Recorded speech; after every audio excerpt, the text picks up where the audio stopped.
तो अब हमारे पास कॉन्सेप्ट है, अगर हम किसी भी डाइपोल को एक इलेक्ट्रिक फील्ड में प्लेस करें तो डाइपोल किस तरह से बिहेव करता है। तो अगर किसी भी डाइपोल को हम एक यूनिफॉर्म इलेक्ट्रिक फील्ड में प्लेस करते हैं तो उस डाइपोल पे क्या लगता है, टॉर्क। टॉर्क क्या होता है, टर्निंग इफेक्ट ऑफ फोर्स। जब भी टॉर्क लगेगा, टॉर्क की वजह से बॉडी अभी क्या करेगी, रोटेट करेगी। इसका मतलब अगर डाइपोल पे आपका टॉर्क लग रहा है तो उस टॉर्क की वजह से आपका डाइपोल रोटेट करेगा, और रोटेट कहां करेगा, यूनिफॉर्म इलेक्ट्रिक फील्ड में। अब जैसे कि डाइपोल के अंदर दो चार्जेस हैं, प्लस क्यू और माइनस क्यू, राइट। हमारे पास इलेक्ट्रिक फील्ड की वैल्यू क्या होती है, फोर्स अपॉन में चार्ज, तो F is equal to q E. हम ये भी कह सकते हैं कि ये फोर्स उस चार्ज पार्टिकल पर एक्ट कर रही है जो किसी इलेक्ट्रिक फील्ड के अंदर प्लेस किया गया है। तो अगर किसी चार्ज पार्टिकल को इलेक्ट्रिक फील्ड के अंदर प्लेस कर दें तो उस पर फोर्स लगती है F is equal to q E. अब डाइपोल के अंदर हमारे पास दो चार्ज पार्टिकल है, इसका मतलब जब हम डाइपोल को इलेक्ट्रिक फील्ड में प्लेस करेंगे तो उन दोनों चार्ज पार्टिकल पर आपकी फोर्स एक्ट करेगी। तो जो पॉजिटिव वाला चार्ज है उस पर फोर्स एक्ट करती है प्लस क्यू ई, और जो नेगेटिव वाला है उस पर फोर्स एक्ट करती है माइनस क्यू ई। अब अगर दोनों फोर्सेस को हम जोड़ दें, यानी फाइंड द रिजल्टेंट फोर्स, तो क्या आएगा, दोनों का summation, that is equal to 0। यानी डाइपोल पर टोटल फोर्स क्या लगेगी, 0। और जब बॉडी पर या सिस्टम पर टोटल फोर्स 0 हो जाए, इसका मतलब वो सिस्टम या बॉडी कोई भी ट्रांसलेटरी मोशन को नहीं करेगा। Means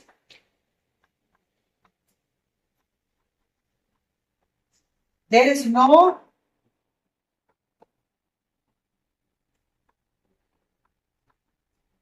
translatory motion. अब मैंने डाइपोल को इस तरह प्लेस किया कि जो डाइपोल है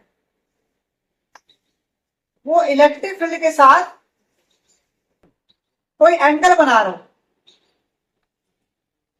ये आपकी पैरेलल लाइंस है वो क्या इंडिकेट कर रही है, यूनिफॉर्म इलेक्ट्रिक फील्ड। और ये आपका डाइपोल हो गया जो किसी एंगल पर रखा है इलेक्ट्रिक फील्ड के साथ, राइट। अब क्या होगा, ये जो फोर्स है जो एक्ट कर रही है ए पर, यानी पॉजिटिव चार्ज पर,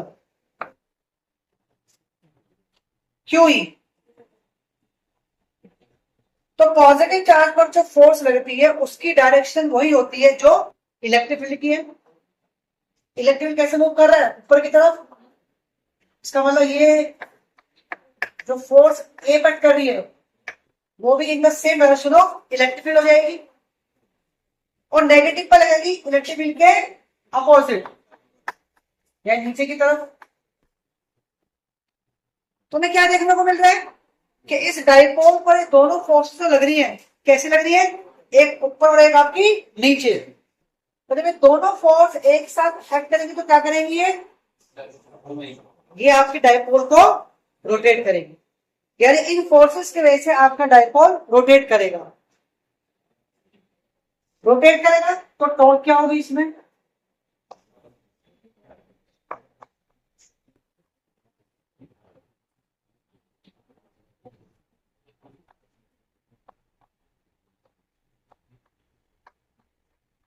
एफ ए एफ डी। ये हो गया एक्सियल रोटेशन। तो डाइपोल आपका ऐसे रोटेट कर, राइट। तो टॉर्क लगेगा क्योंकि फोर्स की वजह से बॉडी आपकी रोटेट करी है, तो क्या करेगा, टॉर्क। और टॉर्क का फॉर्मूला क्या होता है, आई ऑफ में एफ, फोर्स और उस फोर्स का परपेंडिकुलर डिस्प्लेसमेंट, कहां से, from the axis of rotation. ये है एक्सिस ऑफ रोटेशन। तो इस फोर्स का ये हो गया परपेंडिकुलर डिस्प्लेसमेंट यानी R1, और इस फोर्स का आपका ये हो गया यानी R2। तो टोटल टॉर्क क्या हो गई, F1 into R1 plus F2 into R2, right, total total. अब जो FA और FB है वो दोनों आपके इक्वल है in terms of magnitude. Negative और इंडिकेट डायरेक्शन, तो आप कॉमन ले सकते हैं।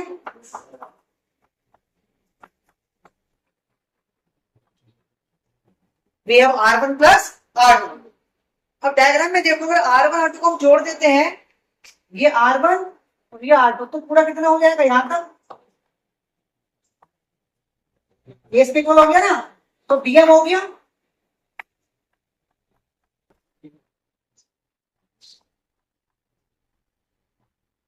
सो R1 plus R2 equal DM। ये एंगल थीटा था ना, यहाँ पे थीटा आ गया, इसको ऐसे मिला दो, ये थीटा में थीटा हो जाएगा कॉरस्पॉन्डिंग एंगल। थीटा के सामने वाला परपेंडिकुलर, तो perpendicular over hypotenuse is equal to sine theta. तो ऐसे PM की वैल्यू क्या आ गई, बोलो, AB साइन थीटा। FA की वैल्यू क्या है, QE। AB क्या है, डायपोल के डिस्टेंस क्या होता है हमारे पास, 2A होता है, the distance is equal to 2A। Q into 2A dipole moment,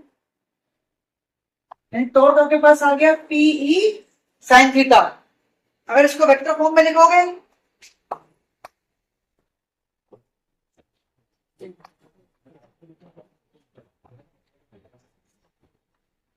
तो torque equal to PE cross E, because A cross B equal to AB sine theta. तो PE साइन थीटा हो गया PE क्रॉस E। तो this is the final expression for torque, right. अब इसमें एक condition आती है कि ये जो आपका डायपोल है ये इक्विलिब्रियम में कब होगा, या कोई भी सिस्टम इक्विलिब्रियम में कब होता है,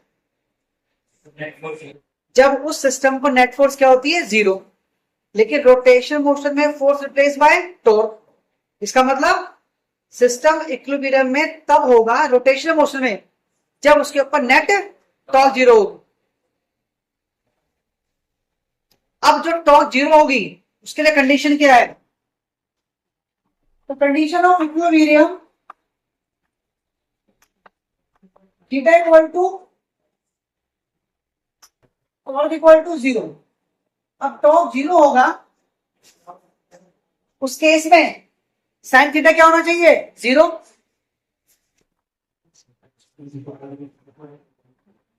तो भी साइन थीटा इक्वल टू 0, और साइन थीटा की जो 0 है वैल्यू वो कहां कहां पर होती है, 0 पे और 180 पर।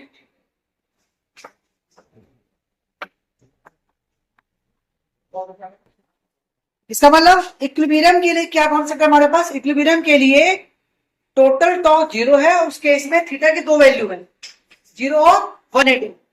तो 0 डिग्री को 0 डिग्री वाले के हमने क्या कह दिया, stable equilibrium.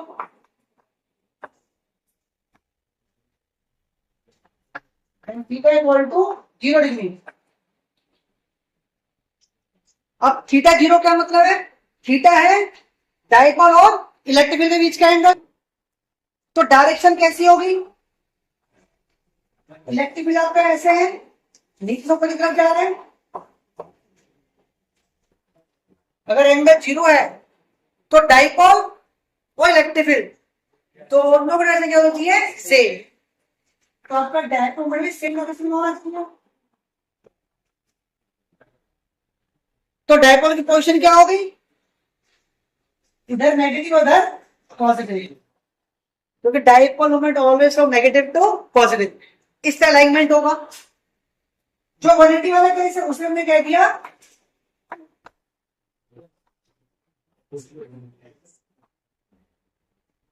Unstable equilibrium.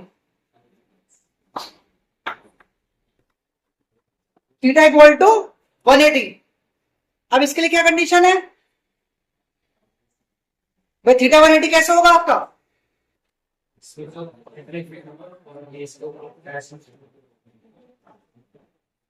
Electric field तो आपका ऐसे रहेगा, डाइपोल आपका ये जो मूवमेंट है आपका नीचे की तरफ आ जाएगा। इसका मतलब अब नेगेटिव ऊपर और पॉजिटिव।